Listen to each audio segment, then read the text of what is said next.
Boa tarde, pessoal. Para quem não me conhece, meu nome é Clarissa. Eu sou sócia aqui do Zivit na parte do tributário. Estou aqui hoje com meu sócio João Paulo e minhas colegas Paula, Mariane e Júlia. E a gente vai tratar hoje dos julgados que aconteceram nos últimos meses e aqueles que a gente acredita que vão acontecer agora no decorrer de 2025, tanto no STF, quanto no STJ, quanto no CARF. Então, a gente vai trazer ali um pouquinho de cada, com uma linguagem fácil. Fiquem à vontade para poder fazer perguntas. A gente vai tentar fazer uma linguagem fácil, advogado é complicado, mas a gente vai tentar trazer o máximo de informação para que vocês possam trazer bons benefícios, tá? Então, vamos começar agora com o julgado do STJ, que eu acho que saiu um do forno e a gente precisa tratar dele, que é do IPI, João. A possibilidade de estender o creditamento do IPI para produtos NT. Boa tarde, pessoal. É isso mesmo, a gente tem um julgado fresquinho aí que foi ontem, né, na véspera aqui do nosso encontro. E qual que era a discussão que foi levada para a primeira sessão em julgamento repetitivo? Crédito de IPI nas saídas de produtos NT, produtos não tributados, né? São aqueles marcados com NT na tabela do imposto. Então, quem que alcança, né? Essa discussão ela alcança principalmente empresas de mineração, empresas do setor de derivados de petróleo, combustíveis, né? Porque existe uma imunidade, né? Uma regra na Constituição dispensando a incidência do IPI, né, que impede a tributação do IPI sobre esses produtos.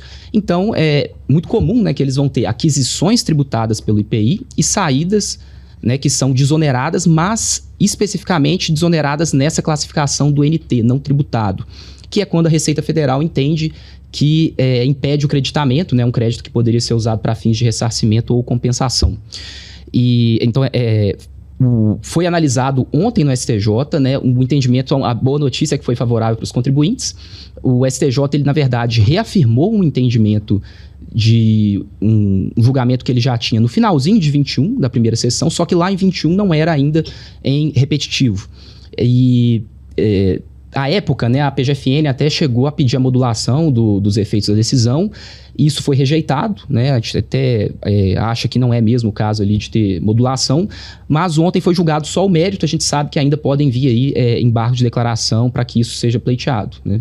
Não deveria, né, João? Porque se foi um julgado favorável, está seguindo, não deveria ter modulação, mas vamos aguardar. Não deveria. Importante também lembrar que nesse caso lá do final de 21, ele chegou a subir depois do STJ para o STF. O STF falou que a matéria era infraconstitucional. Então a gente espera que o assunto seja finalizado, né, lá no próprio STJ. Maravilha. Vamos entrar agora nas discussões de PIS, COFINS e ICMS. E esse é uma boa oportunidade, porque inclusive administrativamente, que é não incluir o DIFAL, né, na base de cálculo do PIS e da COFINS. Você quer falar um pouquinho do assunto? Vamos lá. A gente tem, todo mundo sabe, a gente tem aquela discussão do tema 69, que é chamado aí normalmente de tese do século, né, que é a exclusão do ICMS da base do PIS e da COFINS. E aí, nos últimos 2 anos, a gente começou a ver que os tribunais, os TRFs, eles estavam, né, já acatando pedidos dos contribuintes para excluir o DIFAL. E aqui a gente está falando do DIFAL, ICMS, DIFAL, né, na saída para não contribuintes, ou seja, quando você tem a operação interestadual e a responsabilidade pelo recolhimento é do remetente. E existia então essa discussão, né, se esse DIFAL ele também pode ser excluído, se é um tributo diferente, se tem alguma justificativa para dar um tratamento diferenciado. Os TRFs já estavam caminhando, né, para acatar esse pleito dos contribuintes, né, favorável à exclusão. E aí, no novembro, né, do ano passado, novembro de 24, veio uma decisão da primeira turma do STJ, também favorável. E eles, né, até deixaram claro ali que o fundamento era o DIFAL, ele não é um outro imposto, ele é uma técnica de arrecadação, ele é uma técnica de repartição de receita. Então, não tem nenhuma razão para que ele não possa ser excluído pelos mesmos fundamentos. Mas aí o que tem de interessante nisso foi a edição de um parecer da PGFN, né, que veio em janeiro de 25, né, Clarissa? Foi. E essa questão do parecer é que veio um parecer, né, teve o julgamento, não é um repetitivo, veio um parecer da PGFN falando que ia estender, que poderia excluir o DIFAL da base do PIS e da COFINS, Só que não tem um repetitivo do DIFAL. E aí, paralelamente, você fala, não, então acabou a discussão, não precisa. O PGFN falou que não vai recorrer mais desse assunto.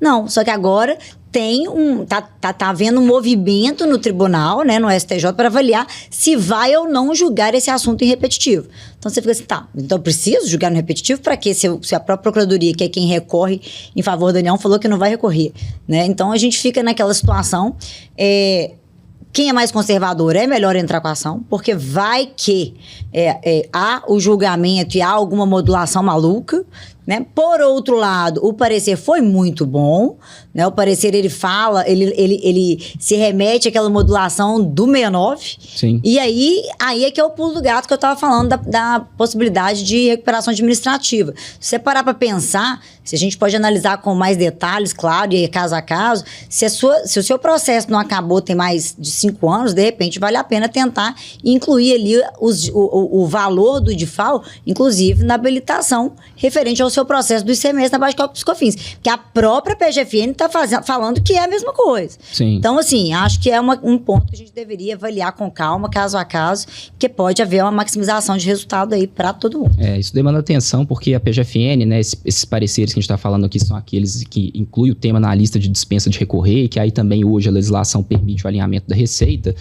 Na própria fundamentação do parecer, o que a PGFN falou foi, olha, isso aqui eu vou tratar como se fosse o próprio tema 69, né? É o ICMS. Então, ela inclusive, né, pegou carona na modulação, falou assim, eu vou aceitar que exclui o DIFAL, e eu acho que tem a modulação lá também de 15 de março de 17, né? Então, esse ponto que a Clarissa falou, né, é algo que chama atenção, porque, então, será que, né, quem tem a ação lá do tema antigo, ela passa, né, a ampliar o alcance da sua coisa julgada, né? Isso...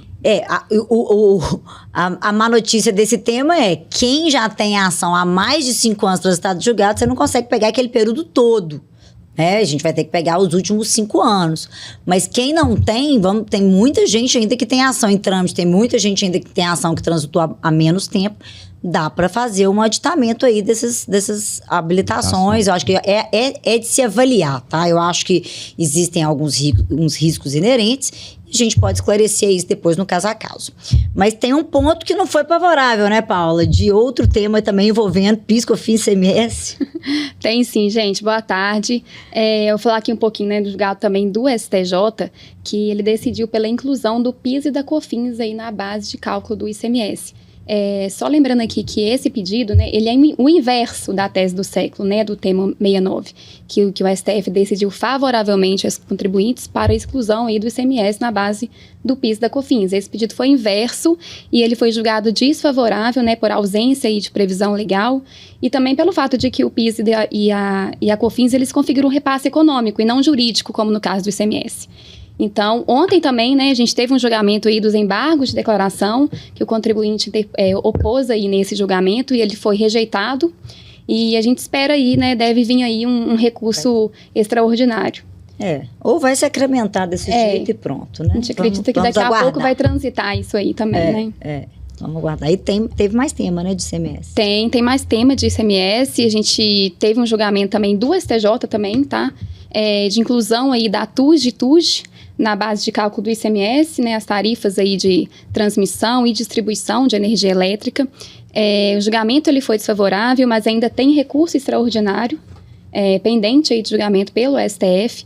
E esse julgamento ele versou apenas sobre a TUSD e TUSD, ele não versou sobre aqueles encargos, né, setoriais e de conexão. Então, ainda tem uma margem aí para uma discussão. E ainda com relação à TUSD, né, é importante aqui a gente citar que foi publicada, né, a Lei Complementar 194 em 2022, que ela teve algumas alterações ali, alguns dispositivos da Lei Candir. Então, essa lei complementar, ela dispõe, né, que devem ser excluídos da base de cálculo do ICMS a TUSD e TUSD. Então, é uma mudança aí e com relação a isso, o STF ele ainda vai julgar uma ação direta de inconstitucionalidade, né? A DI 7195. Tem uma previsão aí, né? Já até adiantando um pouquinho dos julgamentos, é uma previsão aí que vai ter para esse ano, a gente imagina que pode ser julgado essa ADI. Então, ela vai analisar aí, né? Se é constitucional aí essa inclusão da TUJ na base de cálculo do ICMS, né, essa exclusão, né, que a lei complementar trouxe, mas do período de junho para frente, tá? Aí é junho de 2022 para frente. E sobre essa questão aí também do julgamento da TUJ, teve uma questão aí da modulação, né, João? Modulação. Esse caso da TUSD, junto com o limite dos 20 salários mínimos, que a gente vai falar aqui um pouco mais para frente, tá? O cronograma, ele chama atenção porque foi ali o início, né, de inovação de critérios de modulação de efeitos pelos tribunais superiores e até pelo STJ, que até pouco tempo, né, não tinha ainda essa praxe de modular em matéria tributária, né? Porque ele condicionou, né, a preservar direitos ali de alguns contribuintes a ter liminar, né, ter uma decisão provisória que fica uma coisa assim aleatória, pode cair num juiz que vai dar, no outro não vai dar. Então, o que foi definido lá no caso da TUSD é que quem tivesse decisões liminares até março ali de 2017, né, que foi quando eles entenderam que houve a mudança de rumo da jurisprudência do STJ, né, quando foi uma decisão que eles julgaram desfavorável sobre a TUSD, tinha que ter uma liminar, né, proferida até aquela data, e na verdade a liminar teria que estar vigente até o julgamento também, e não poderia condicionar depósito. E aí você então ficaria protegido para aproveitar os efeitos dessa liminar até a publicação do acórdão do leading case. Então isso é algo muito preocupante, né? Muitos senões, né? Várias condições, né? E que na prática a gente sabe que acabou, né, excluindo ali um universo muito grande de empresas ali que buscaram o judiciário de forma legítima, como é feito, para poder ter resguardado ali o direito, né, se tivesse um julgamento, ainda que desfavorável, mas que protegesse a jurisprudência dominante à época, né? Agora, sobre energia, João, tem aquela discussão do excedente, né, da repasse do excedente. Eu acho que é interessante a gente comentar sobre ele, porque esse ainda é uma discussão que o da TUJ acabou, né, sepultou, mas essa está em aberto. E o que a gente mais viu, na verdade, ao invés das pessoas entrarem discutindo, as pessoas sofreram autuações, né, de ICMS. Acho que é bom a gente comentar um pouco desse tema também. É verdade. A gente tem... Esse é um tema de energia, como você disse, que ainda está em aberto, né? E você tem aquela câmara de comercialização de excedente de energia, né, que você faz compras no curto prazo para quem está no ambiente de contratação livre. Então, assim, basicamente, né, você tem um encontro de contas no final, né, essa câmara ela faz uma espécie de liquidação financeira e você pode ficar numa posição credora ou devedora, dependendo se você consumiu mais energia do que o que você contratou ou o inverso. E e as empresas, né, estavam tendo autuações, né, isso a gente viu pelos julgamentos que surgiram nos tribunais em Minas, Rio Grande do Sul e também em São Paulo, mas principalmente Minas e Rio Grande do Sul. Autuações para cobrança do ICMS. Né, e tem um primeiro julgamento dessa matéria no STJ em 2018, foi favorável, um caso aqui de Minas, e a gente vem monitorando esse assunto. Em 2024 surgiram várias novas decisões da primeira turma, algumas monocráticas confirmadas depois, dizendo que não existe ali operação que enseja a cobrança do ICMS, que na verdade é uma cessão de direitos dentro daquela câmara de comercialização. E nesse caso ali... Não compra e venda, né? E aí a gente consegue afastar ali a cobrança. Eles inclusive dizem que seja credor ou devedor, você não é contribuinte do ICMS só porque você está fazendo essa troca de posições na liquidação no final. Então esse tema certamente vale a pena, né, para quem tiver sujeito ali a uma cobrança, questionar, né, tá favorável. E quem não tiver já se antecipar aí para evitar uma multa, de repente. Verdade. Vale a pena. Agora, por falar em jurisprudência que foi e voltou, né? Vamos falar aqui do ST para frente. Que há tempos, né? O STJ já tinha julgado, permitindo, a jurisprudência já permitia, né? A restituição, no caso de ST, era a restituição do valor, quando a base presumida, né, ela está maior do que o preço final da transação, quem fez, né, o pagamento, que é o substituto, ele poderia, então, se restituir desse montante. Então, o que tem de novo ali no STJ que houve um julgamento recente sobre isso? É isso mesmo, Clarissa. A gente sabe que o Supremo já tinha decidido isso em 17 lá, né, dessa restituição do valor do ICMS que surgiu de uma base presumida superior à real, né? Mas o que a gente estava tendo era uma restrição, né, ao exercício desse direito de restituição por alguns estados. Aqui em Minas, por exemplo, né, a gente tinha uma regra expressa dizendo que para fazer essa restituição você precisava observar 166 do CTN, ou seja, você tinha que demonstrar que você assumiu o ônus daquele ST a maior, mas na verdade isso acabava impedindo ali, né, que colocava vários empecilhos.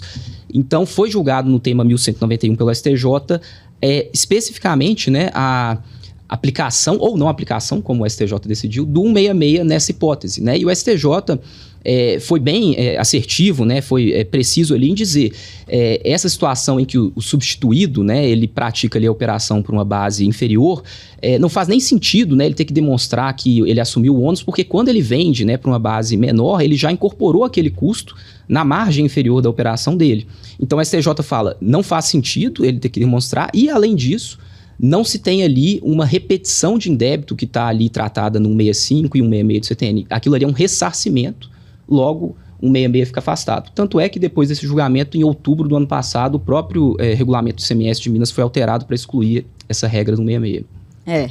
Porque quando a gente entrava com essa ação, e você corrigiu muito bem, o substituído, precisava de autorizações, né, para a pessoa, né, mas você buscar um universo de empresas para você ter uma autorização, que era a única forma de conseguir ultrapassar o 166, se tornava um negócio impossível, né, inviável, e de repente isso foi superado.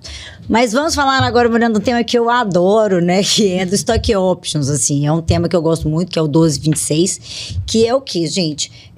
Para manter os executivos motivados nas empresas, muitas, né, SAs, elas conferem ali stock options, que são planos ali que permitem aos executivos a ficar, depois de um tempo que eles estão na companhia, eles podem adquirir algumas ações por um preço que foi fixado atrás. Então, ele fixa um preço atrás e fala, olha, você tem aí 5 anos para correr atrás para que essa companhia vire o jogo e você tenha possibilidade de comprar uma ação que vai valer 10 pagando o preço de 5. E isso foi julgado em repetitivo no STJ, em que foi falado que não incidiria, então, o imposto de renda, como se fosse um benefício salarial, não seria, porque, na verdade, ele não está ganhando nada, né? Ele é obrigado a pagar por aquelas ações, né? Ele teve ali um privilégio de comprar com um valor reduzido, naquele momento que ele pode exercer, mas ele tem que despender valor, então ele não está ganhando nada. E isso foi muito positivo, ainda não transitou em julgado, né? Pode ser que o STF venha analisar. O CARF não está aplicando diretamente, porque ele, né, ainda não transitou, então o CARF não vai aplicar isso diretamente. Então, para os executivos, é um tema quente, é um tema interessante e vale a pena entrar com essas ações para poder evitar ou tentar recuperar o imposto de renda. Mas isso é do ponto de vista do executivo. E do ponto de vista da empresa, Mari, como é que fica? Exatamente, Clarice, boa tarde para todo mundo. Esse tema também pode ser uma pega aí para discutir as contribuições previdenciárias sobre esses valores do ponto de vista da empresa, né? Porque o entendimento em relação ao caráter mercantil dessas operações também tem reflexos no âmbito da empresa, e dá para defender que essas verbas não têm caráter salarial e não são habituais, justamente em razão do caráter mercantil, porque ele paga por essas ações, por essa opção de compra de ações, então tem caráter oneroso, a adesão é voluntária também, outra característica que reforça a não é salarial, de né? E de salarial. Do caráter. Não né? Exatamente. De remuneração. Todos esses elementos que estão presentes para fins do imposto de renda também vão ter impacto lá nas contribuições previdenciárias. Mas não tem repetitivo. Não. E isso aí uma boa chance no judiciário. Então, os contribuintes que quiserem entrar com ação judicial. Não é para parar de pagar, não, né? É para pagar, continuar pagando ou ter uma liminar. Exatamente. Né? Não tem repetitivo ainda, mas a jurisprudência caminha num sentido favorável. Maravilha. Né? E falando de bons julgados, vamos falar aqui do PAT. Também teve um julgamento que não foi em repetitivo, né? Existe uma tese no judiciário que fala ali da possibilidade, então, de você poder fazer apropriação do benefício do PAT considerando ali no cálculo a base como um todo, inclusive considerando o adicional, mas fato é que houve alguns julgamentos no STJ no sentido de que o limitador continuou sendo 4% do imposto. Mas não tão ruim, que era do imposto considerando o adicional. Veio então, né, um parecer da Procuradoria, mesmo sem repetitivo, mas já acatando, falando que se for desta forma, eles vão aceitar, o que é muito positivo para os contribuintes, até certo ponto, né, que todo mundo tem que fazer ali o seu próprio cálculo para ver se vai ser benéfico, porque como tem um limitador, não adianta muito ampliar uma base se o meu limitador já me deixa ali sem poder aproveitar um benefício. Mas o ponto é que existe também uma tese nova que começou a rodar no judiciário, que é diferente desta que a Procuradoria já deu o parecer. Você quer comentar um pouquinho dessa nova? Que ela amplia bastante o benefício, né, João? Ela dá uma ampliada, né? A gente tem, então, hoje com essa...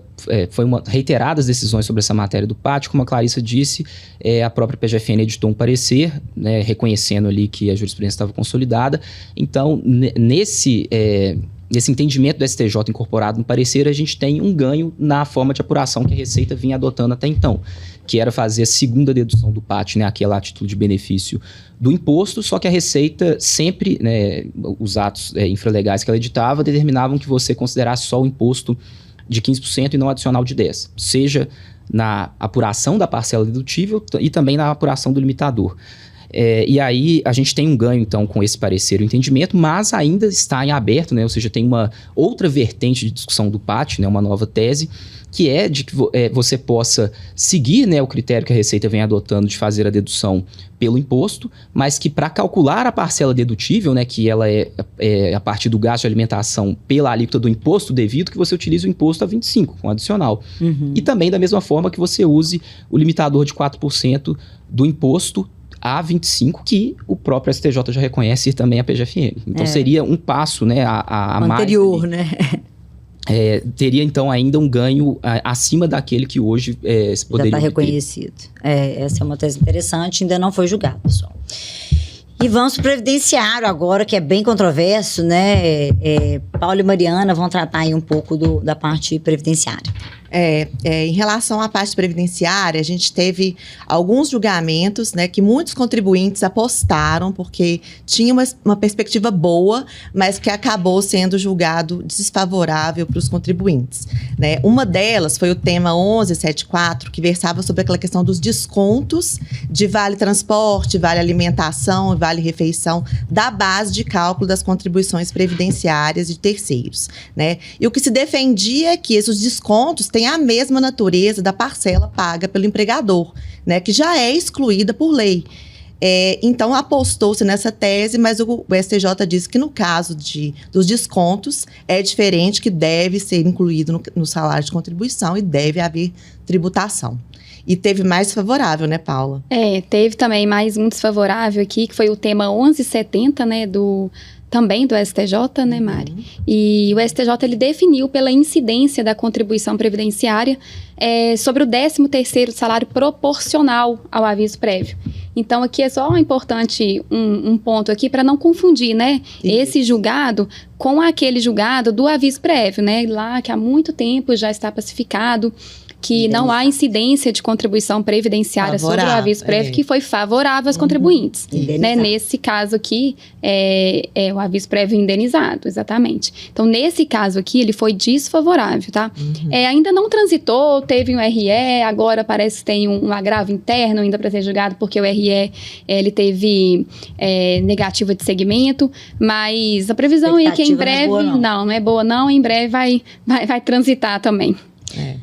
Vamos falar de um tema quente aqui, Júlia, que por falar em julgado desfavorável, né, que foi um balde de água fria aí, que um julgado que teve no primeiro semestre de 2024, que o STJ julgou que o limite dos 20 salários mínimos para a base de cálculo de contribuições de terceiros, mais especificamente Senai, SESI, SESC e SENAC, ele seria, essa limitação não existiria, né? Foi desfavorável esse julgado. E nesse julgamento houve uma série de discussões, porque antes desse julgado em repetitivo tinham vários julgados favoráveis, então a expectativa dos contribuintes era muito alta, só que os valores envolvidos eram muito altos. Então a verdade é que acabou sendo ali um julgamento político, em que os contribuintes saíram perdedores, né? Mas ainda teve ali um suspiro, se é que pode chamar disso, que foi a modulação.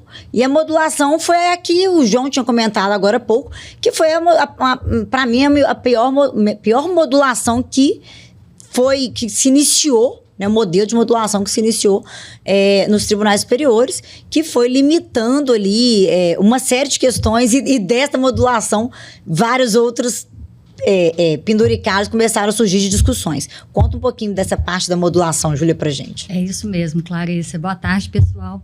Esse julgado, ele realmente foi muito surpreendente de forma negativa, né? Especialmente quanto à modulação, porque inaugurou-se um tipo de modulação que a gente ainda não conhecia, que era a necessidade de ter decisão favorável no momento do início do julgamento dos repetitivos, o que aconteceu lá em 25/10/2023. E a verdade é que pouquíssimos contribuintes tinham decisões favoráveis, porque o próprio STJ ordenou a suspensão dos processos sobre o tema. Então, os processos eram ajuizados, os juízes sequer analisavam as liminares na maioria dos casos e simplesmente suspendiam os processos. Então, raríssimos os contribuintes que possuem essa modulação que os autoriza a não recolher a contribuição de terceiros, na verdade, SESI, SENAI, SESC, SENAC, em valor superior à base dos 20 salários mínimos, até 2/5/2024, que é quando o acórdão relacionado ao julgamento da matéria foi publicado. Mas INCRA, SEBRAE e FNDE é o maior valor do todo de terceiros, né? Exatamente. Como é que ficou isso? E esse é um enorme problema. Por quê? Porque a gente vê que os tribunais, quando estão aplicando o repetitivo, eles estão estendendo o julgamento de mérito desfavorável para INCRA, SEBRAE, FNDE, SESC, SENAC, enfim, para todas as contribuições de terceiros, e alguns desembargadores, juízes, alguns não estão estendendo a modulação. Então, a gente está vendo 2 pesos e 2 medidas. Alguns, né? Não vamos jogar toalha, porque tem algumas decisões favoráveis, né? Tem alguns juízes que estão entendendo, se é para aplicar, então eu vou aplicar no todo, né? E aí é o que mais faz sentido. Mas a gente vê também que a Procuradoria está discutindo se os 20 salários mínimos era considerando a base como um todo, que é o que faz sentido, ou se é por contribuinte, o que aí a tese se perde de uma forma geral, porque 20 salários mínimos é mais de 20 mil reais. Então, assim, são salários bem menos pessoas dentro de uma folha do que, né, de uma forma geral.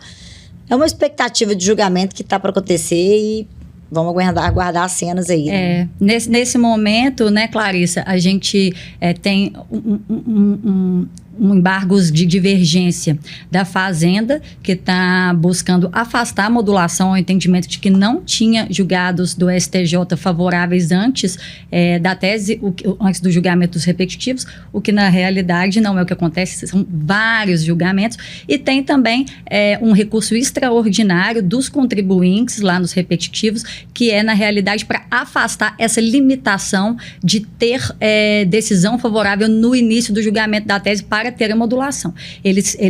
O recurso extraordinário dos contribuintes pede apenas que, se os contribuintes tinham ação naquele momento, que eles possam se valer também da modulação, que é a modulação que a gente vê na maioria dos casos. A gente tem que torcer para essa modulação ser alterada, né? A gente viu que, assim, foi uma surpresa para todo mundo, assim, né, no meio de acompanhar a matéria tributária, porque como é que você pode deixar que você tenha desfechos diferentes para contribuintes que adotaram a mesma conduta, né? Ou seja, um foi ajuizou a ação, o outro também, mais ou menos na mesma data ali, aí, dependendo de quem teve decisão, não teve, ele vai se beneficiar ou não, né? Isso incoerente com toda a lógica do nosso sistema jurídico, né? E fora que o CPC, ele determina, olha, uma vez que tem determinação de suspensão dos processos, os processos devem ficar sobrestados. Então, assim, os juízes estavam ali cumprindo uma determinação do CPC, os contribuintes estavam ali acatando uma determinação judicial porque estava, de fato, conforme o CPC, e aí, de repente, eles vão e limitam só para quem tinha uma decisão, por sorte conseguiu uma decisão, porque é por sorte, gente. Isso aí não é questão de competência de escritório, de um para outro, não. E olha que a gente tem casos de eliminar, mas eu falo isso muito como sorte, porque era uma determinação de suspensão. Então, é realmente muito absurdo. E é um absurdo que não pode seguir, né? Depois disso, o judiciário começou a ficar atolado de agravos. Porque agora, toda vez que tem uma liminar e é negativa, todo mundo sai correndo e fala assim, não, mas eu preciso conseguir uma liminar de qualquer jeito, porque eu não sei como é que vai vir a modulação. Incrível isso. É por isso, né, Clarice, que é importante agora os contribuintes sempre ajuizarem a ação antes de início de julgamento, porque tem que ter tempo de correr atrás de decisão. Ou de afetação também. Agora tem essa também. Ainda tem mais essa, nós vamos chegar no desse ainda. Mas vamos lá, Mari. E rescisória, Mariana, fala um pouquinho. Rescisória também é um tema importante, até tendo em vista os julgamentos, né, que ocorrem, e muitas vezes é necessário recorrer à ação rescisória para mudar entendimento, né? E tanto, nesse caso, tanto o STJ no tema 1245 como o STF no tema 1338 julgaram que é admissível o ajuizamento de ação rescisória para adequar um julgamento realizado antes de estabelecida a modulação no tema 69. O caso foi específico para o 69, né? Que é a exclusão do ICMS da base do PIS e da COFINS. Então, foi desfavorável para o contribuinte, porque permite que o fisco desconstitua, né, julgados que estavam ali fora da modulação estabelecida pelo STF. Mas, por um lado positivo, a gente pode pegar esse mesmo entendimento e defender para aqueles casos que foram desfavoráveis para os contribuintes, né, e que transitaram em julgado antes de uma modulação, que é o caso do terço, que muitos contribuintes, né, terço de férias, que muitos contribuintes já tinham trânsito em julgado na época que houve a modulação, para defender que também é possível fazer rescisória nesse caso, né? Então, a gente pode se valer dessa decisão. Agora, uma coisa que não ficou julgada, não está claro nesse julgamento, e é uma questão que ainda vai ser julgada no STF, é a questão do prazo de 2 anos para rescisória, tá? Por quê? Porque o CPC tem uma disposição especial, né, nos artigos 525 e 535, que permite que os 2 anos do prazo, para o início de contagem do prazo, seja a partir da decisão do STF, não da decisão do trânsito julgado individual. Então, muitos contribuintes estão nessa situação e precisam se valer desse prazo contado a partir da decisão do STF. Então, tem uma ação rescisória em que o STF vai julgar essa questão do prazo, tá? Está até marcado para ocorrer esse julgamento dia 23 agora, de abril. E a gente espera, né, que julguem constitucional esses artigos para que os contribuintes possam se valer desse prazo, que é bem mais favorável que os trânsitos individuais, claro. Né? Sem dúvida. Né? Eu acho que o STJ a gente conseguiu abranger aqui o que a gente achou mais importante, tá, pessoal? Agora nós vamos passar para o STF, que a gente não vai conseguir esgotar todos os julgados, né? Mas se tiver alguma dúvida de algum específico, pode mandar pergunta, ou seja desse que a gente apresentou, algum outro que vocês queiram que a gente comente, de repente a gente consegue comentar. Vamos falar então do STF. O STF eu quero falar um pouco daquele do ICMS, que há muito o STJ já havia pacificado a não incidência do ICMS na transferência entre estabelecimentos de um mesmo contribuinte. Isso já tinha súmula, né? E aí, de repente, o STF pôs-se a analisar o tema. E aí, como ficou, Júlia? No julgamento da DC 49, em 2021, manteve-se o entendimento de não incidência do ICMS na transferência de mercadorias entre estabelecimentos do mesmo contribuinte. E aí, em 2023, no julgamento de um embargo de declaração, foi instaurada uma modulação para que esse julgamento passasse a valer apenas a partir do exercício financeiro seguinte, que seria 2024. Depois disso, a gente acreditava que tudo tivesse acabado, mas não. O STF foi analisar a existência de uma repercussão geral do mesmo tema, relacionado à modulação, inclusive, o tema 1367. E naquele momento que ele analisou, ele falou que, de fato, havia repercussão geral. Ele afirmou novamente o entendimento de não incidência do ICMS nessa transferência entre estabelecimentos do mesmo contribuinte, e naquele momento ele ressalvou da modulação apenas os contribuintes que tivessem processos administrativos ou judiciais pendentes de julgamento até a publicação do acórdão do mérito da DC 49, que foi em abril de 2021. Só que, além disso, a gente tem visto alguns problemas na prática que têm acontecido.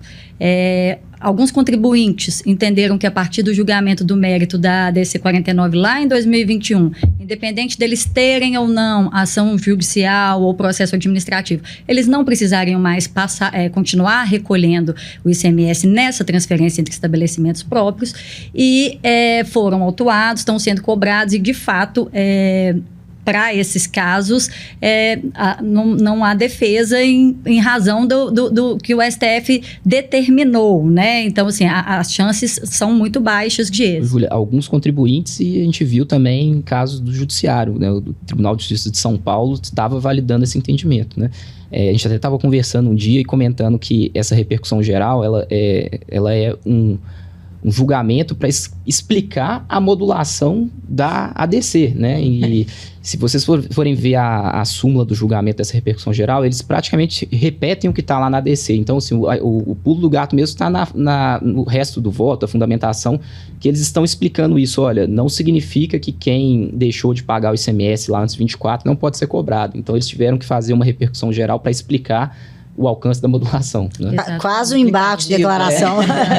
E foi porque... Perfeitos infringentes. Eu comentei disso porque foi um caso que veio lá de São Paulo. O Tribunal de Justiça de São Paulo estava dando decisões falando isso, né? Assim, favorável para os contribuintes, mas que depois acabaram, né? Não vão sustentar. Não vai mesmo. sustentar. Agora, uma situação assim absurda que a gente tem visto é que alguns estados, mesmo depois do julgamento da DC 49, mesmo depois do exercício financeiro de 2024, têm entendido que o DIFAL na entrada não está abarcado pela DC 49. Então, assim, isso não faz o menor sentido. Tem cobrado o ICMS na transferência entre estabelecimentos próprios, mas isso não faz o menor sentido, né? Porque o DIFAL é uma mera técnica de arrecadação. Mas, no fim das contas, é ICMS. Para fins de exclusão do PIS e COFINS, graças a Deus, foi considerado igual. Agora, para fins de remessa entre... Gente, é incrível, né?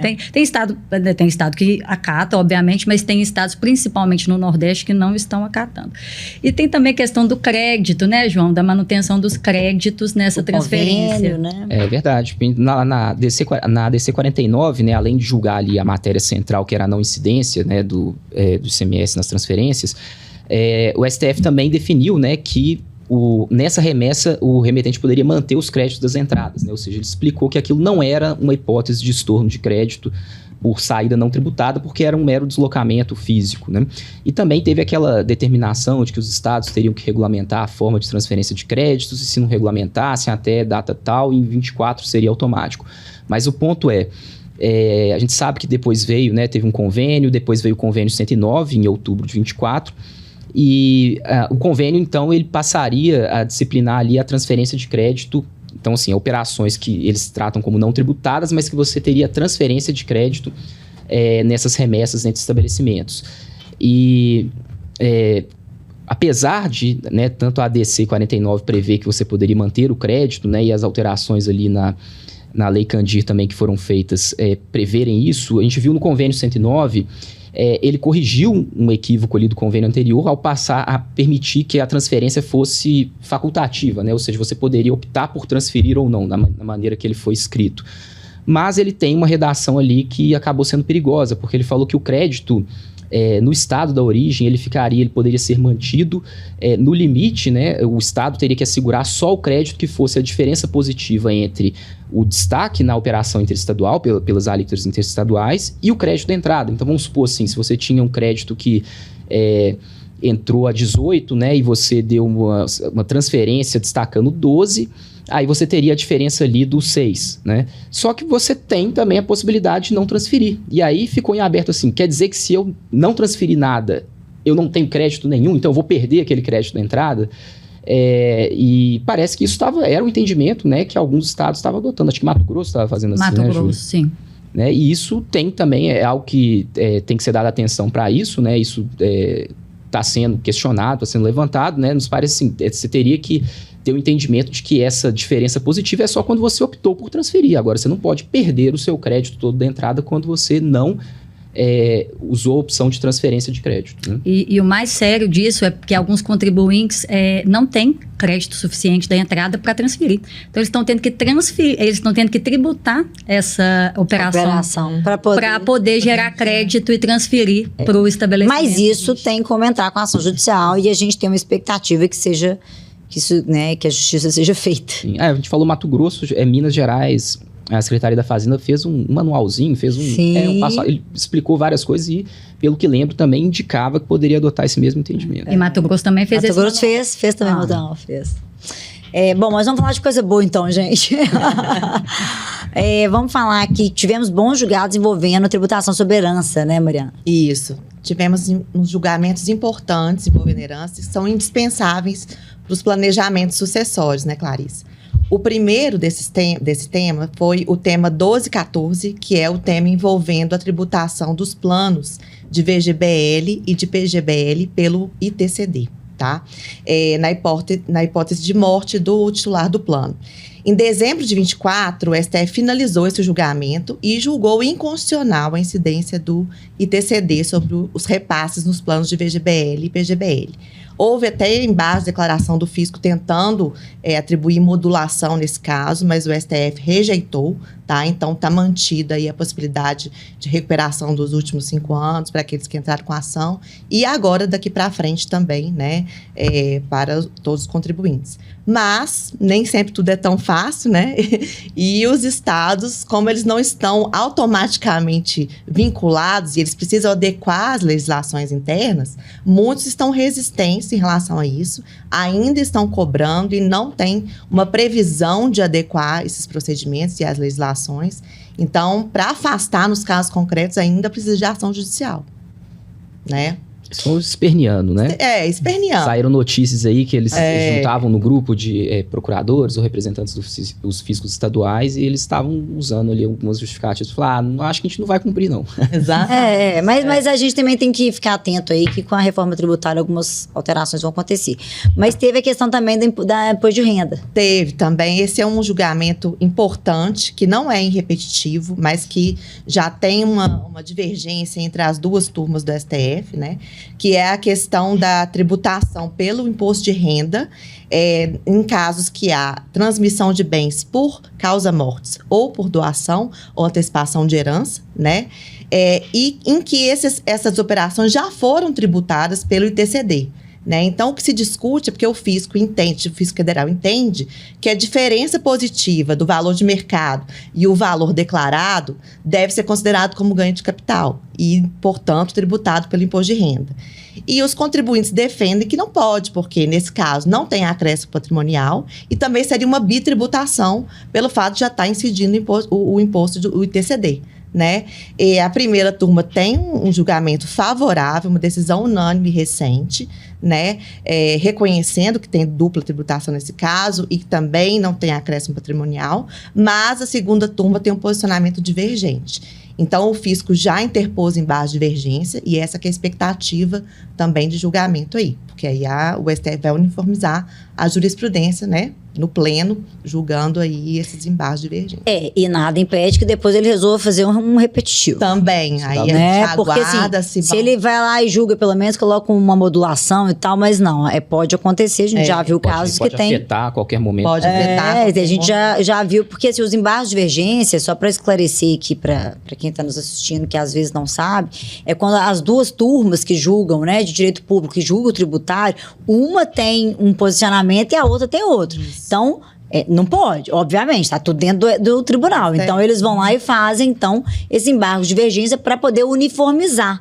Agora, a verdade é que deveria ser suficiente, porque é um julgamento, vamos dizer, a palavra final do judiciário. Né? Mas eles mudam de ideia todo o tempo. E como não se torna vinculante, a primeira instância, a segunda pode ir dando e em algum momento pode ter um overruling. Então, assim, a gente tem vários um tema que está julgado em baixa divergência, mas não está nem repercussão, nem repetitivo, assim, né? Nem carimbado dessa forma. Dessa forma. E por outro lado, teve o ONT foi, né? O NT foi. O NT foi bom porque era em base de divergência da primeira sessão e foi confirmado. Favorável então é isso. E confirmado, pelo menos, de uma forma... A gente espera isso, né? O que se confirme a jurisprudência que já era adotada. Só torne ela vinculante, né? Bom...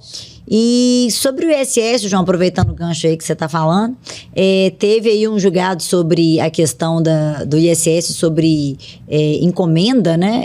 Serviço de encomenda. Isso, e quando o próprio contratante fornece material e tal, o que houve de a gente tem essa discussão que é aquela de um conflito de competência, tá? Esse foi o tema 816 que o STF analisou, que é sobre ter ISS em industrialização por encomenda ou ter, né, de outro lado, IPI e ICMS simultaneamente. E estava em discussão ali um item, o 1405 da Lei Complementar 116, que envolve essas operações de restauração, recondicionamento, pintura, beneficiamento, ou seja, industrialização por encomenda, né? E o ponto, o STF decidiu que quando essas operações elas são feitas como uma etapa intermediária de uma cadeia produtiva, você não tem ISS. E não existia essa ressalva na Lei Complementar 116, né? Então gerava esse conflito aí de competência. Então, se você contrata alguém para fazer essa industrialização e depois você recebe aquilo de volta para colocar na linha de produção ou mesmo para poder comercializar em seguida, entendeu-se que prevalece ali que as operações dentro do campo de incidência ICMS e IPI. Somente se você for o consumidor final, ou seja, customizado. Eu entreguei para alguém para fazer industrialização e é para mim aquilo ali. Eu sou a última ponta da operação. Consumo, praticamente. Né? E é interessante até que estava lendo sobre esse assunto nos últimos dias e vi que isso já está começando a gerar alguns reflexos ali sobre imposto de renda, por exemplo, em relação ao lucro presumido, porque tem entendimentos da Receita Federal que mesmo nessa operação intermediária eles estavam usando as margens presumidas do serviço, 32%, que é maior, e não as margens presumidas para quando você tem bens, revenda de bens, né? Revenda. E aí já estão falando assim, olha, a Receita Federal tem que adequar a parte não é federal, serviço. que não é exatamente, não é serviço, então eu tenho que adequar para os federais, né? Sem dúvida. E esse julgamento ele também teve um adendo ali, um acréscimo. Mas é importante você falar isso, porque se ela não adequar também pega para o judiciário. Com certeza. Né? Eles até estão recapitulando, isso já aconteceu outras vezes, né? Tem outros temas ali também que às vezes você está discutindo essa dualidade ali de prestação de serviço, obrigação de fazer, ou se é obrigação de dar ICMS. E depois isso gera um reflexo em tributação federal, como esse caso. Mas é isso mesmo, se isso não for adequado, certamente abre margem para que você possa questionar, né? E o que mais que teve nesse julgamento? Teve também uma limitação, né, de multa moratória. Tá constando até na própria tese de repercussão geral que os estados, municípios, União, ou seja, as três esferas ali, as multas moratórias têm que ficar limitadas a 20% do tributo. Né? Aqui no federal, acho que até nos outros também, no geral, a grande maioria já segue esse parâmetro ou parâmetros inferiores. Né? Mas a gente tem outras coisas sobre multa interessantes também. Temos sim. Inclusive, né, do próprio STF também tem o tema 863, que é a respeito da multa qualificada, né? O que é a multa qualificada? Aquela multa punitiva, né? Aquela multa punitiva em razão de sonegação, fraude, conluio. Então, o STF, ele julgou, né, que essa multa qualificada, ela deve ser limitada, né, a 100% ali do débito tributário, e ela podendo chegar ali até 150% do débito em caso de reincidência. Né, o que a decisão busca? Né? Ela busca ali evitar ali o efeito confiscatório da multa. Né? E essa decisão ela já foi transitada em julgado, foi agora em fevereiro de 2025. Então, né, já está pacificado esse entendimento aqui. E o federal readequou a legislação, né? Ele já está cobrando só até o limite de 100. Exatamente. Inclusive retroativo, permitindo que ajuste. Aplique e tal. Porque é caráter confiscatório. Confiscatório, exatamente. Ainda com relação à multa, tá, gente? Só aproveitando aqui esse assunto, tem uma previsão, né, de julgamento também do STF, que é um outro tema, que é o tema 487, que é de multa isolada, tá? A multa isolada, ela é aquela decorrente de descumprimento de obrigação acessória, tá? Aqui não tem inadimplemento de tributo. Apenas ali o descumprimento de um dever instrumental. Né? Então, atualmente tem esse tema, que é o tema 487 do STF. Ele vai decidir com repercussão geral qual que é o percentual, né, da multa isolada a ser aplicada quando o contribuinte, né, por si só, não gera um débito tributário. E, então, assim, ou seja, né, aqueles casos que não há prejuízo financeiro para o fisco. Então, esse julgamento ele já teve 2 votos, ele já foi iniciado, né, já com 2 votos. Um voto foi o do Barroso. O Barroso, ele entendeu que a multa isolada por descumprimento de obrigação acessória, ela não pode ultrapassar ali o limite de 20% do tributo devido, né, quando houver uma obrigação principal vinculada. O outro voto foi do Toffoli, que foi em 2023.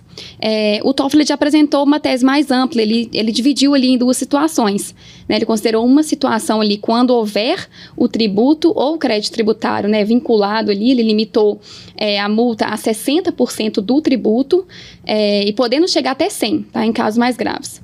E a outra situação que ele elencou foi quando não há tributo vinculado, mas há uma operação vinculada à penalidade. Então, ele limitou ali a multa a 20%, podendo atingir até 30% nesse caso. E a gente vê que ainda tem legislações saindo aí do forno, né?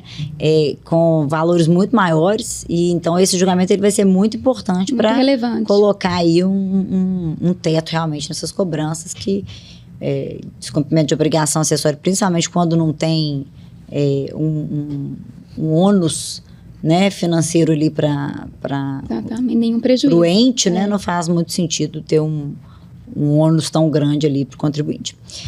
Mas eu acho que vai estar na hora da gente passar um pouco para as expectativas para 2025. Acho que a gente pode começar a falar aí do Supremo. Tem um julgamento do ISS que já iniciou. É o julgamento, acho que a tese filhote, é o filhote, é o filho primogênito, esse aí. Esse é primogênito, foi um dos primeiros aí que teve, né? Eu acho que para excluir o ISS da base de cálculo PIS do COFINS, a expectativa de julgamento é muito alta. A gente já sabe que vários contribuintes já aproveitam liminares. Então, como ele já iniciou, fala pra gente aí, João, como é que tá aí o cenário. Esse eu acho que é um dos mais esperados, né? E esse caso, ele começou o julgamento lá em 2020, assim, só pra gente ver que já teve tanta mudança aí no próprio Supremo de lá pra cá, com voto favorável do Celso de Mello, já aposentado. Em 21 retomou o julgamento, o Toffoli abriu divergência, e aí em 21 também vieram mais votos dos dois lados, né? E fez um placar de 4-4. E aí a gente entrou em agosto de 24 agora, no ano passado, retomou o julgamento, e aí teve voto do André Mendonça favorável, Gilmar Mendes desfavorável, batemos 5-5 no placar. Hoje está nas mãos do Fux, ele queria fazer o voto para desempatar. Assim, né, estamos com uma expectativa favorável, a gente acredita que tem que ser de fato aplicado o mesmo entendimento do ICMS, e esse assim, né, do que a gente falou dos filhotes aqui, é o primogênito mesmo. Espero que venha uma decisão favorável, né, não qualquer decisão em 2025, né, para colocar um desfecho nesse assunto por tanto tempo que está aí pendente, né? Sem dúvida. E contribuições também, né? Modulação, né? Lembrar que esse aí, grande chance de ter com certeza, né? Vai ter modulação. Que é o de novo que a gente falou. A gente não acha que deveria, assim, porque pressupõe que teria que ter uma jurisprudência contrária no passado. Não acho que é o caso, mas a gente sabe que hoje o impacto financeiro ele é um fator determinante para a modulação. Né? Sem dúvida. E também tem julgados aí, uma expectativa de julgamento aí sobre contribuições, né, Mariana? Tem sim. Em relação à CID, tá? Esse tema já está para ser julgado tem muito tempo, chegou a ser pautado, saiu de pauta de novo. O que se discute nesse caso é a constitucionalidade da CID sobre aquelas remessas para o exterior. Em caso de transferência de tecnologia, exploração de patentes, serviços técnicos e de assistência administrativa, né, de royalties também. E basicamente o que se discute aqui é que a CID constitui, na verdade, um imposto travestido de contribuição, né, que tem todas as características do imposto. E por isso não poderia ter uma nova tributação sobre esses valores para o exterior. E o valor é alto, né? Porque é 10%. Relevante, 10%. Geralmente os valores envolvidos, né, do valor da operação são altos também, então uma tributação. Tanto é que quando ele foi criado, quando era 25 IR fonte, reduziram para 15 e fizeram a CID em substituição dessa. Exatamente. Assim, é só um dos pontos que mostra, né, que ela foi, na verdade, uma mudança de roupagem ali do mesmo tributo. Para driblar, né? Mais uma forma de driblar mesmo. E o outro julgamento também envolvendo contribuições, que já teve, né? Na verdade, a gente está numa expectativa de finalizar esse julgamento, que é a questão do terço constitucional, né? Apenas lembrando que em 2020 a matéria foi julgada de forma desfavorável aos contribuintes, no sentido de que devem incidir as contribuições previdenciárias sobre o terço constitucional, né? E no ano passado, em 24, teve a modulação de efeitos e que o tribunal entendeu que o acórdão tem efeitos para o futuro a partir do julgamento de mérito, ou seja, a partir de 15 de setembro de 2020, e assegurou a devolução daquelas contribuições que foram pagas, né, no passado, e que para aqueles contribuintes que ajuizaram ações judiciais, tá? Apenas aqueles contribuintes que não pagaram e não impugnaram judicialmente não estão abarcados pela modulação. Mas a Fazenda fez novos embargos, declaração contra a modulação que foi definida. Então, agora a gente está na expectativa aí desse novo julgamento. Né? Mas teve mais coisas. Teve também... ainda, né, com relação às contribuições previdenciárias, né, a gente vai ter, né, uma expectativa grande aí para esse ano, que é o tema 1274, né, que é a exclusão aí da base de cálculo das contribuições previdenciárias, a prorrogação do salário maternidade. A gente sabe, né, que a gente está com muita expectativa nesse julgado, principalmente porque a gente sabe que as chances são muito boas, né, porque já teve um julgamento pelo STF, né, excluindo aí o salário maternidade, né, da base de cálculo das contribuições previdenciárias. Então, a tendência é que vai seguir o mesmo rumo. Então, deveria, né? Deveria acho que seguir o mesmo deveria rumo. até já ter parecer da PGFN. Sem deveria. Está discutindo isso aí. Então, assim, né, é um tema com grandes perspectivas de êxito, a gente imagina, né? E há diversas já decisões favoráveis nos tribunais regionais federais. Então, é uma ótima oportunidade aí, né, para aquelas empresas que aderem aí ao programa da empresa cidadã com ampliação aí, né, da licença maternidade. Maravilha. João, vamos falar daquele tema que a gente praticamente já fez um webinar só dele, né? Que é a não tributação, é o tema 843, que é a exclusão da base do PIS da COFINS do crédito presumido, né? Excluir o crédito presumido do ICMS da base do PIS da COFINS. Bom, a gente já sabe que existia a lei, né, a 12973, que permitia a exclusão aí da subvenção para investimento da base do IR-DCS. Aí tem as outras leis, 10833, 10637, que permitia também a exclusão da base do PIS e da COFINS. E essas normas, elas foram revogadas em dezembro de 23. Então, a partir de 24, não existe mais a possibilidade de excluir subvenção para investimento, né? Que crédito presumido, redução de base, redução de alíquota, enfim, uma infinidade de benefícios. Mas fato é que já existia julgados, no caso do crédito presumido, particularmente, que falavam, não, o crédito presumido, ele não é uma receita do contribuinte, ele é uma receita dos estados. Ele, na verdade, significava mais uma redução de despesa do contribuinte, então que isso poderia ser excluído, inclusive por causa também do Pacto Federativo, né, que não poderia ali a União tributar uma concessão feita pelos estados.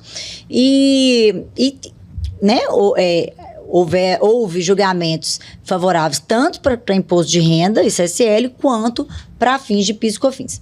No caso do imposto de renda e ICSL, o que houve de julgamento foi, na verdade, para fins de excluir os demais benefícios que não o crédito presumido da base do IR-DCS. E a gente sabe que no caso de PIS e COFINS tem um julgado afetado, né, tem decisões favoráveis, mas agora foi afetado no Supremo para poder definir, né, de uma forma vinculante se pode excluir o crédito presumido.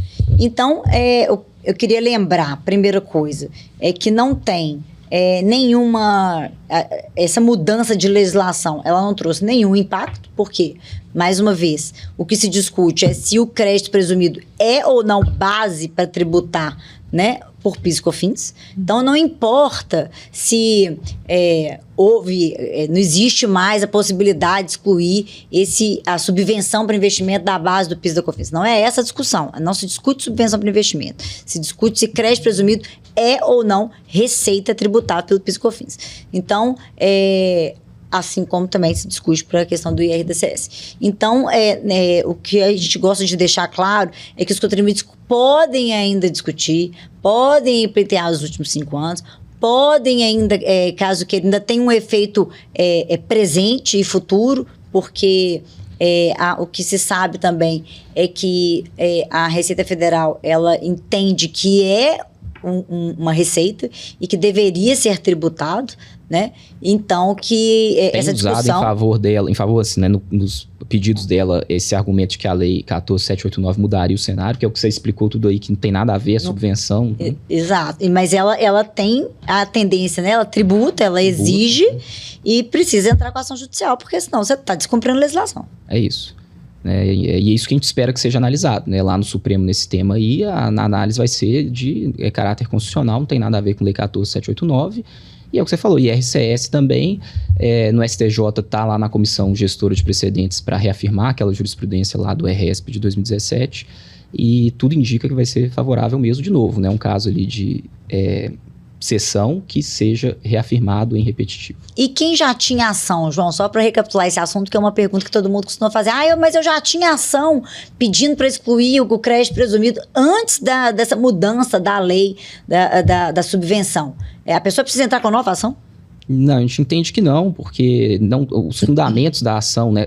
Obviamente, quando a gente tem uma ação, se for para IRCS, que não é lucro e que ofende o Pacto Federativo, e no paralelo do PIS/COFINS, que ofende o Pacto Federativo, como o STJ reconhece também, e que não é receita, mas uma redução de despesa. Esses fundamentos da sua ação, se forem esses, né, eles não têm nada a ver com subvenção, com artigo 30 da 12973, 14789, né? Inclusive, a gente viu que no próprio TRF6, por exemplo, já tem acordos abordando especificamente esse ponto, dizendo, olha, essa legislação nova não altera, eram ações anteriores, falou, continua valendo a ação daqui para frente. Essa é uma pergunta porque eu li aqui de um dos nossos espectadores e aí eu já emendei aqui porque exatamente esse era um ponto que foi perguntado. Vamos passar então agora para a questão do DIFAL, João. Tem uma discussão do DIFAL que também é importante. Espera que vai julgar aí. Vamos dizer assim, para a gente resumir essa matéria do DIFAL, a gente tem aquela discussão da Lei Complementar 190, que foi publicada lá em 5 de janeiro de 22, e ficou falando assim, posso cobrar o DIFAL aqui imediato, né? Porque foi editada ela cumprindo uma determinação do Supremo, um entendimento do Supremo de que não existia lei complementar. Então, poderia ser cobrado imediato ou tinha que respeitar a anterioridade nonagesimal ou anual, né? E em 23, o STF já tinha decidido, ele julgou em ADI, né, que não tinha observância obrigatória de anterioridade, né, pela Lei Complementar 190, mas ele só resguardou uma norma específica do artigo 3º dessa lei que remetia aos 90 dias. Ele falou, olha, não precisaria, mas como a lei falou, você tem que esperar 90 dias, ou seja, cobrar lá em abril de 22. E agora tem uma repercussão geral que está afetado, já que pode ser julgado, né, a qualquer momento aí, esse ano, e que ela pode ou reafirmar esse entendimento.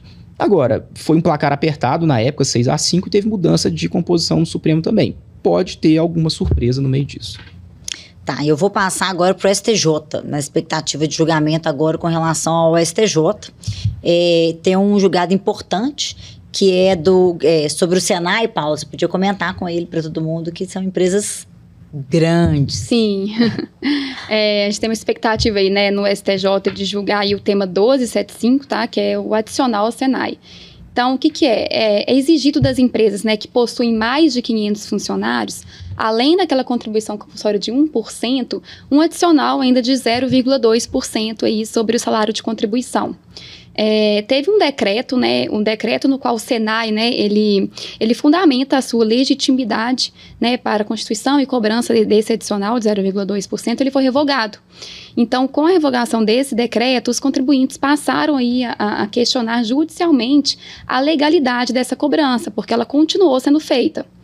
Então, a gente tem, em 2023, tá? Já teve um julgamento aí, voltando no assunto dos embargos de divergência, né? Uhum. Já teve um julgamento aí, na primeira sessão da STJ, tá? Que decidiu em favor aí das teses dos contribuintes, para afastar aí a legitimidade do Senai para a cobrança desse adicional. Então, é uma decisão, né, que não foi proferida em sede de recursos repetitivos. Então, as empresas, né, elas não estão automaticamente desobrigadas, né, ainda a esse pagamento. Então, é necessário ainda o ajustamento de ação judicial.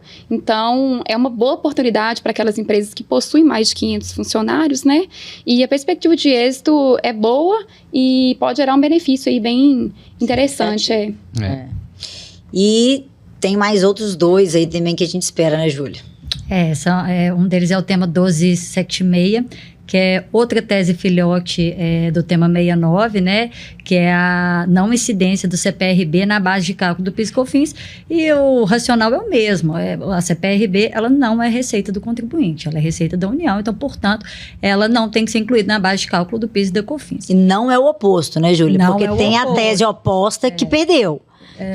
Que é a da exclusão da base da CPRB, gente. Isso. A base da CPRB, e aí a gente não pode falar, esse aí vai perder, porque... Não, pera lá.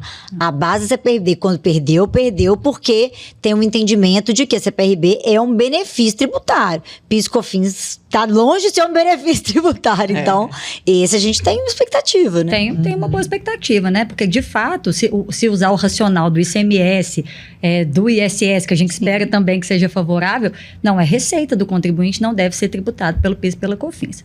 Um outro tema também que vai ser julgado é o... Que a gente espera aqui, né? espera que seja julgado agora nesse próximo ano, nesse ano de 2025, é o tema 1304, que vai avaliar qual é o conceito de valor da operação para fins de incidência do IPI. Os contribuintes defendem que é só o valor do produto industrializado e a Receita Federal entende que o ICMS, o PIS e COFINS, né, os tributos, também devem ser tributados pelo IPI, porque estão no conceito de valor da operação. Maravilha. E agora vamos encerrar aí com os julgamentos do CARF, só para a gente trazer também algumas pinceladas, tá, pessoal? A gente já está esgotando o nosso horário, já passou, mas é rapidinho. São pontos que a gente julga importantes para ficar aí atento. A gente já falou que é a questão dos stock options, que não está sendo julgado pelo CARF de forma favorável ainda, porque apesar do STJ ter julgado de forma favorável em sede repetitiva, existe recurso, não transitou em julgado, tem que entrar com a ação judicial.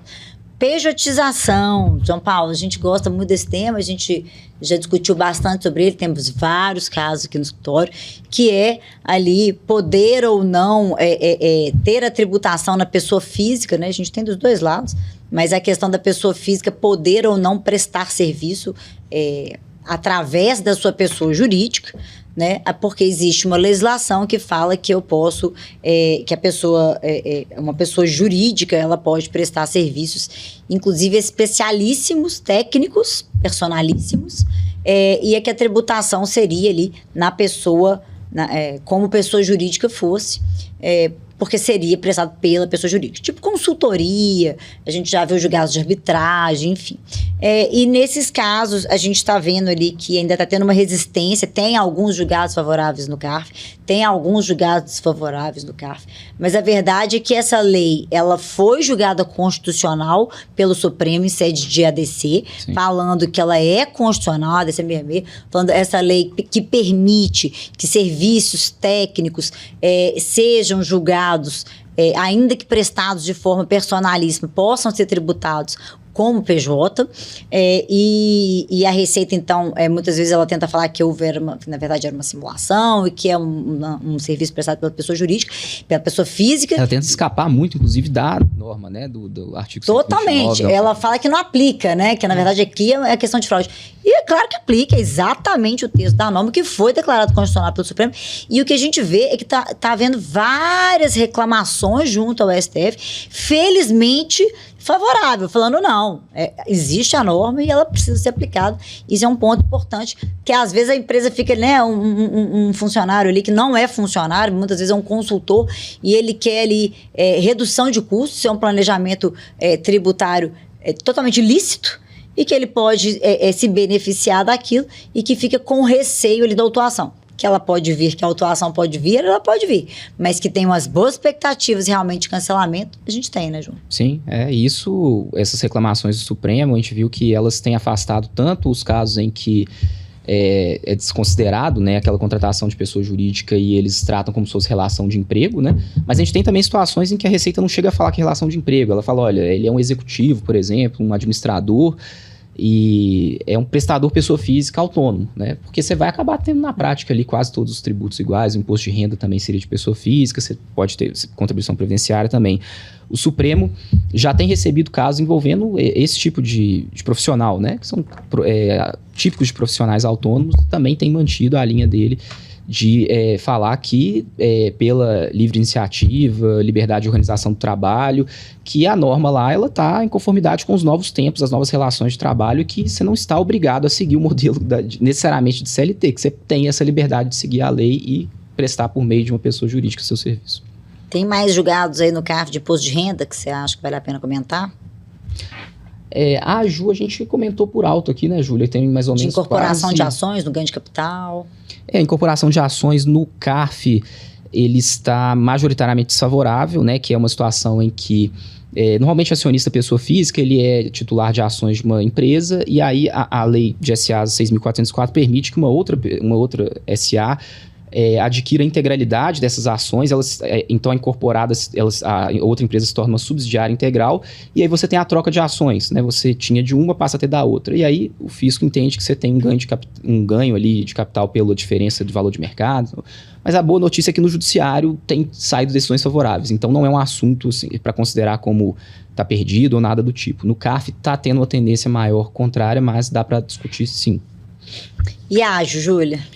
A ágil, no ano de 2024, a gente teve julgamentos pelo CARF de quase 200 casos de ágil. E a maioria desses casos trata de ágil interno ou empresa veículo. O ágil interno, apesar da maioria ter perdido pelo voto de qualidade, a gente vê que, de fato, a jurisprudência majoritária é desfavorável. No caso de empresa-veículo, a gente vê uma tendência do CARF a analisar o caso a caso ali. Então, quando ele verifica que a empresa-veículo, para possibilitar o aproveitamento do ágil, houve um propósito econômico legítimo e uma substância econômica na criação daquela empresa, né?